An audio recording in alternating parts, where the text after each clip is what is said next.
Hasanabi-ism. Did you mention Brett Cooper leaving the Daily Wire? I covered it yesterday, and I will talk about it a little bit more today as well. She is leaving the Daily Wire, and something that's really interesting about that, I think it was Matt Lech that spoke on it. I saw it on the timeline. Someone tweeted a very interesting thing about that, where they were like, notice how left media doesn't have these like contract negotiation time dramas. Like end of the year, there's always like some sort of like weird shakeups happening. Like it was Steven Crowder, you know? It was Steven Crowder before. Interesting how media shakeups happen around this time. Yearly contracts start expiring. Remember last year, Candace Owens was feigning anti-Zionism and Crowder was taking big con the year prior. Wonder if these sorts of career concerns ever influence lefty media behavior. That was a great take, honestly, from Matt Lech. Lech or Lech? It is truly interesting that Brett Cooper is the most prominent media figure, the most prominent media personality of Daily Wire. Like straight up. If you look at her numbers, Brett Cooper is popping off. She's been carrying the Daily Wire. And I think that you're the Brett Cooper of the left. Okay, first of all, they literally ripped my shit and restructured in a very fake format the thing that I've been doing for years, but this time in an inauthentic way. But it doesn't matter because like they still popped off. They were able to do it in a very successful way. Like I will recognize that. And yeah, switch camera angles more. Yeah, this is what I gotta do actually. Like, what's up, guys? It's like, hello. What's happening? What's going on? Hi, I'm leaving the Daily Wire. Like, I'm leaving the Daily Wire. Hello. Yeah. There you go. I did it. Cinema, that's actually sick. Yeah, don't worry. I got you. Her room looks more organized than yours. Yeah, because that's not a real room, dummy. That's a fucking set. A major journalist contacted me to ask me about Elon Musk's Diablo 4 leaderboard ranking. Yeah, I think it's fake. I'm almost certain he's paying for someone to do that. Does the Young Turk stuff count as left contract stuff? I don't know. I don't know if DYT has like the same contractual situations. Maybe. But like, you know, this kind of stuff happens for sure. But I think for many people, it's ideology that keeps them going, right? It's like the ideological goals that keeps them going. But obviously, if you're on the right, you don't really necessarily care. There's like they're failed actors, stuff like that. Anyway, I'm gonna pee. I'll be back. Online, and the rumors are mostly true. Today, December 10th, will be my last day hosting the comment section and working for the Daily Wire. It is not true that I am being forced out. It was my own choice to leave. And believe me, this is bittersweet. I have had the most unbelievable 3 years helping to craft the show, building this community, and telling stories and sharing the truth every day. Through the comment section, you all have made me braver, more articulate, more thoughtful, more hopeful than I could have ever imagined. And I'm grateful that we spent this time together. And I'm grateful that the Daily Wire gave us a platform to grow this community. But at this point in my life, I am ready to take on a new direction, both personally and professionally. This means new challenges and new endeavors, which I will share with you soon. As for this show, the comment section will continue with the Daily Wire. My producer, Reagan, is taking over as host of the comment section, and I wish her and the Daily Wire all the best. We have had 3 great years, and I am proud of what we've accomplished together. Leaving the show and the platforms that we've built is hard, but I'm very excited for what's to come. Knowing that we have brought so many people together in laughter over these last 3 years means the world to me. I appreciate all of you, so let's chat again soon. But in the meantime, go touch some grass, kick some rocks, and we'll catch up shortly. And now for some final thoughts from the God King himself, Jeremy Boring. Bittersweet indeed. We're sad to see Brett go, but we're excited to see her take the next step in her journey. Brett's an amazing talent, both as a personality and as an actress. It's been a pleasure to see her bring the comment section to life these last 3 years. And her performance. She has better camera angles and lighting than you. Yeah, no shit. She has like straightforward professional setup. Like you guys are comparing my independent individual operation to a multi-million-dollar structure. Okay. Like they are a multi-million-dollar company. I think Ben Shapiro is worth like $50 million, dude. I mean, they were offering Steven Crowder. They're so much larger than just like a couple million. Are we crazy? Did we forget that Steven Crowder was offered by the Daily Wire a straight up $50 million contract And he said, this is slavery. Here it is. Far-right blowhard calls 50 million Daily Wire offer a slave contract. It's also not a better setup for what she is doing or what you are doing. You're doing a live stream. It's supposed to be a real person in a real house expressing their opinions. That's exactly what your setup indicates, whereas hers shows you that it's completely made up. Yeah, but that's the difference. Like for the average onlooker, like they don't care, especially conservative audiences tend to be a little bit older too, and they don't give a shit. Like they like it. I think, like I said, she presents a softer face. In my opinion, she presents a softer face on like right-wing commentary. She covers cultural issues and things like that. And there's definitely an audience for it. And that's why she's been popping off. She's been popping off harder than Ben Shapiro has on the Daily Wire broadcast, which is part of the reason why I think she wanted to go solo dolo. In the Pendragon cycle is sensational. I'm certain that whatever Brett creates next will be filled with the same joy and laughter and heart that she's brought to all of her work at the Daily Wire. And we wish her nothing but the best. So, my friends, while I have you here, I thought we could run it back one last time with the comment section. And last night, I was sitting at my laptop, literally racking my brain, trying to think about what would be the perfect last episode. I mean, there was so much that happened over the weekend that I desperately wanted to talk to you about. She's definitely fetishized too. I mean, I can't speak on that, but I'm sure there is that. For, like, it makes sense. It is a misogynistic audience. I think a lot of ladies probably like her too. There's a lot of older men that like her. There's a lot of ladies that like her just because her Snow White movie fell apart. Who is this? Should I ask her for streamers and cars? Nick Paul, don't even fucking start. If you do a collab with her and your fraudulent ass did not even collaborate with me while you were in my backyard in Los Angeles, California, let me tell you something, okay? I'm sorry, I was knee deep in some shit. You feel me? No, I don't feel you. No, I don't feel you, okay? She's literally pretending to be a teen. It's weird as fuck. Yeah. I had a nasty 60-some-year-old alcoholic patient watching her on his iPad in the hospital, Lamau. Nick invites her and then surprises her with you. Hold on. All right, let me check. I'm restructuring and rescheduling some stuff right now. Let chat parasocially guide you for collabs, interacting with others, etc. Yeah, I can't even. I'm parasocial at this point, you know, with Nick Pollum. Because now we used to be boys. You know what I mean? We used to be fucking boys. Also, it's not suspicious that he's in here chirping in the chat because Maya Higa is about to be on the broadcast in a little bit. I'm just saying, I know what time it is, dude.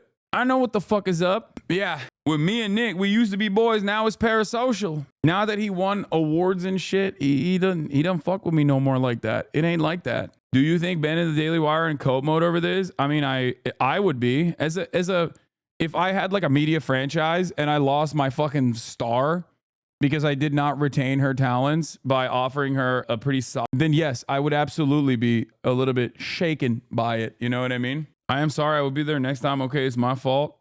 All right, we got him. Have we discussed whether she looks like Ben Shapiro because of her views or if she has her views because she looks like Ben Shapiro? No, I think she was like a failed actress and therefore she just kind of looked like that. I don't think she had these views from the jump. I think like this is the failed actress route. With Ben Shapiro is like he was a failed writer, but he also kind of had these views from the jump. But I do suspect that she will be, if she tries to be authentic, I suspect that she'll be less conservative broadly.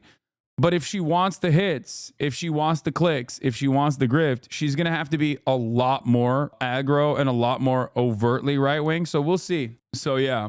Are you telling me she's not related to Ben Shapiro? I know. It sounds insane, but she's not related to Ben Shapiro. But yeah, for the record, like with all the cutesy nonsense, like she's still over here talking about like how Jordan Neely deserved to be executed for being a scary nuisance.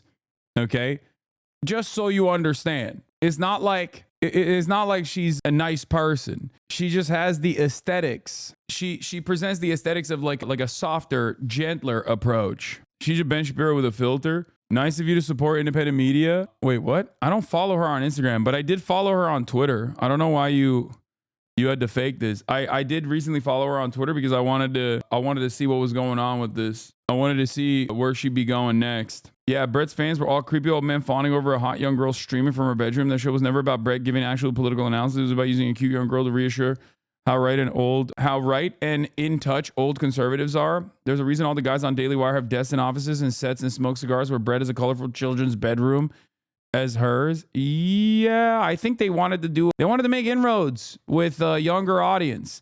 And like I showed yesterday, she did. I don't think she made inroads with a younger audience necessarily, but she did definitely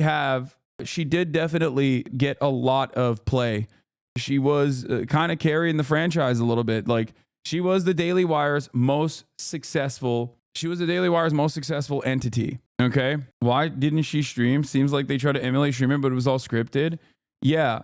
I think it's really interesting that like what I've been doing, and this isn't like me gassing myself up. Like we saw this with Turning Point USA and other right-wing groups when they had like their documents leaked. They openly were talking about having like emulating what I do. And this is the process. Like they literally were like, let's make a show of someone who is like fake streaming from their bedroom or from their living room, whatever, in an identical fashion to what we've seen with other successful media products in the political sphere. Which is crazy. That means that they're not only watching, but also, you know, they're emulating it. Some Nazi iCarly shit. Yeah. Honestly, though, does she really think she would get the bag on this? She's a woman working for a very conservative right-wing media group. They would be happy to let her go so they don't have to pay her more. To be fair, they did stream every once in a while. Yeah, but they're probably ass. Like, look at those streams, dude. They're an hour long, and I'm sure that they were very controlled. And notice how little views they got, except for, I guess, live from Buckingham Palace. We're actually here. I think they thought we were faking when we said that we were going to be at, look behind us, Buckingham Palace. We are here. The day of the coronation. How exciting. Wow. Both of the girlies that are no longer with the Daily Wire. Look at that. Both of the girlies. How would someone be able to hear me call HC dumb and then respond in the chat saying, says you? I don't know. Why are you asking me about your chat battles? They have. Yes, you are correct. Kate Middleton. She looked at, was a woman bishop, which was very. Right out here, actually. I don't know what they were protesting. Probably the king. Probably. British, but I think it's very cool to see how different countries come together. Fashion faux pas. She wore this. They did a 10-minute live stream. That's crazy. And then also on top of that, like rating the memes with the original meme lord. I haven't really ridden recently, but we do need to do a horse girl video at some point. Okay, moving on. Okay.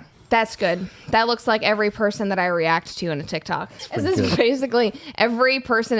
This is so shit, dude. Because I don't really care if you guys see my screen. I don't have anything incriminating on this. What is that? You guys don't remember this? I don't remember this. No. Am I supposed to know? It's a good reaction meme, though. Yeah. They were I think it was the Golden Globes, and someone. This shit is ass. No wonder the. Welcome back to the comment section. This is like obviously a very clearly streamlined process that they made. Twitch experience, but for boomers, yeah. I can radicalize Candace. I'll fix her. She just needs to give me a chance. Okay, stop. Candace Owens is radicalized all on her own. Trust, okay? She's radicalized in a different direction and not in a direction where you can do anything with that. I wonder am I still blocked by Candace? Oh, maybe she blocked me. Oh no, I am still blocked, but I can now see people beyond the block. Shouts out to Twitter for that. Making an important announcement today on the show. I will then joined by most special guests to discuss that announcement. This will be the most important piece of content I've ever shared. It premieres in 38 minutes. You think she's going to link up with Brett Cooper? I doubt it. Because the way I see it is like Candace is I mean, she's too toxic. You know what I mean? She's like entirely too toxic. She pops off. Like she also does really well. Okay? She does really well. Make no mistake. But there is... Like, she is overtly anti-Semitic, but more importantly for the conservative movement, it's not the anti-Semitism that's a problem. That much is clear. They literally hired her knowing full well that she was anti-Semitic. She's also an anti-Zionist on top of that. She's anti-Semitic, but also anti-Israel. And that's a bridge too far. That's completely unacceptable. And she got fired for it from the Daily Wire for that reason. So I don't think someone like Brett Cooper, unless they are ideologically committed to presenting themselves or collaborating and aligning with like someone who is an overt anti-Semite, I doubt that she will do that. Does that make sense? But maybe I'm wrong. You were wrong about the Queen. Yeah, I mean, the Queen is probably like Candace. New former Israeli President Reuven Rivlin said that relations between Israel and Queen Elizabeth II were difficult because she believed that every Israeli was either a terrorist or the son of a terrorist.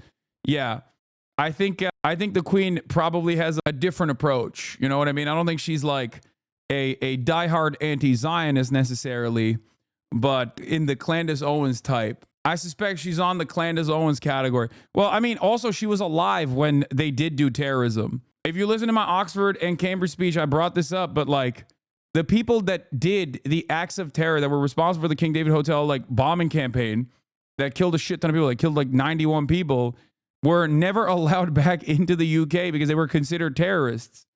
They were designated terrorists. So that was the King David Hotel bombing was the British headquarters in British Mandate Palestine. And the early Zionist militias, like they did an act of terror there. And that's the reason why I think she's saying that. Like, I don't think she's, yeah. There are a couple things here. I don't think the queen is necessarily anti-Zionist. I think she's more anti-Semitic. You know, she's right for the wrong reasons. I should have said was, because she's dead. Anyway. Yeah. I have noticed that like there is definitely a lot of motion on right-wing commentary, but like not in the original, not in the OG right-wing commentator sphere. There's a lot of motion outside of that. If I were to put this on a spectrum of right-wing sentiment, if I were to put this on a spectrum of right-wing sentiment to get back to the Brett Cooper situation, you have the Daily Wires that are on a downtrend, okay?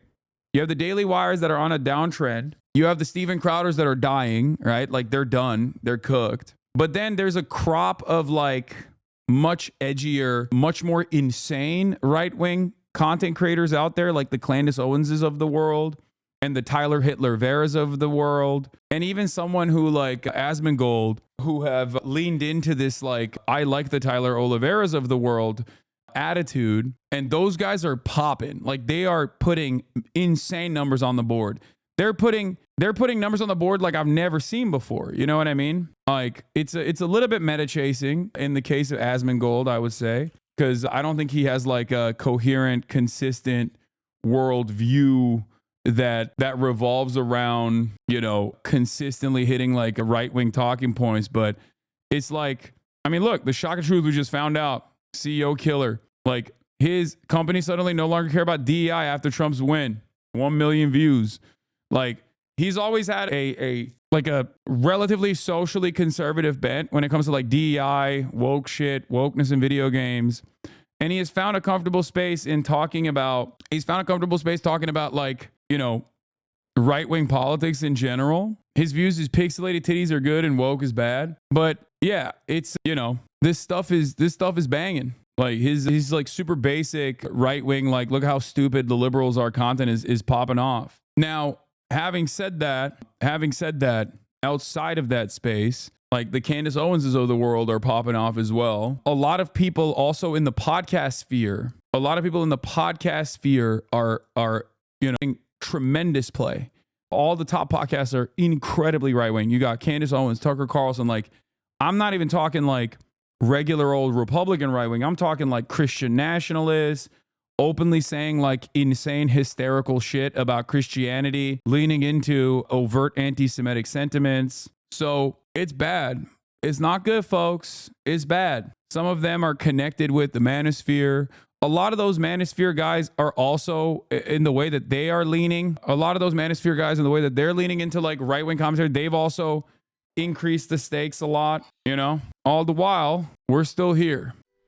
The starlight to the starlight to the topic just begun. There he is again, a sudden street.